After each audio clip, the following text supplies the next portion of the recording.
Katrina, Rita, Wilma, those are the storms that belted the Gulf Coast. 2005, it was a disaster in epic proportion. And we decided that being our age, we were wanted to run down there and do volunteer work, do whatever it took. But we decided, well, maybe since we are authors and that we do have an audience, maybe we should write about it. Maybe we should interview people. Maybe we should do things that would bring the message out about the noble work that people do to help animals. There's an interesting story that I want to share that kind of reflects what this is all about. Chris Cutter, who is with IFAW, International Fund for Animal Welfare, was down there, and he was in a boat. This was several days after the levees broke and there was flooding, and he was trying to rescue animals. And him and the people in the boat were going towards a dog, the big old husky dog that was swimming towards them.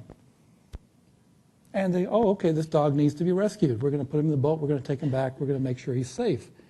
The dog looked at the boat and turned around and started swimming away from the boat after he knew that the boat saw him and was going to rescue him. The dog swam towards the house.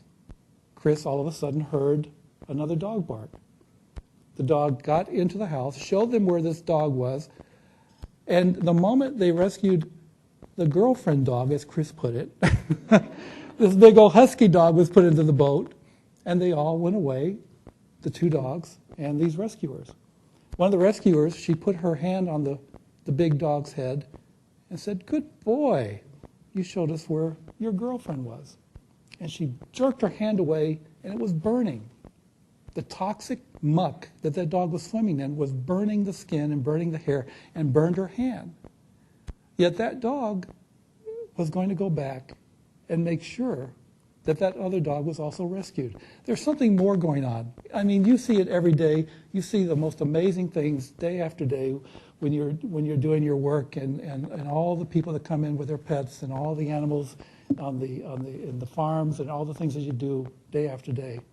Just a few stats, and you of course you probably are aware of this, but 2 out of 3 American households have pets. Think of the millions and millions of pets that we all have. We had recently adopted a dog about a year ago, and the dog was abandoned and was left and was always scared that if we left. So Linda and I have been trained to say, and maybe this works and maybe it doesn't, it seems to work, we said, we'll be back. And all these animals always assume that their mommy, daddy, their parent, their owner will be back.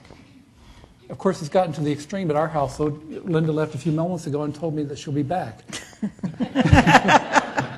And then she said, "You're not the dog, I'm sorry." This particular picture is of a van with a wheelchair. Candace. And we spent a lot of time interviewing her because she was an amazing woman. 6 surgeries after a car accident.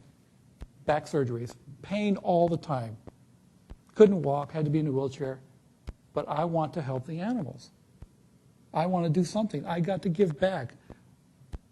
My animals in my life have been so important to me. I was able to do so many different things in my life because of that bond and that special unconditional love. I want to give back. I want to help. So she calls the organizations that might be taking volunteers, says, "I'm in a wheelchair. Can I just sit at the intake table and help?" And they said, "Yes, come." So she got in her van with her wheelchair strapped to the back and went to Noah's Wish and worked. In pain, in a wheelchair, but worked, volunteered, did what she had to do. Disabilities doesn't necessarily keep you from doing what's in your heart to do in life, and she proved that.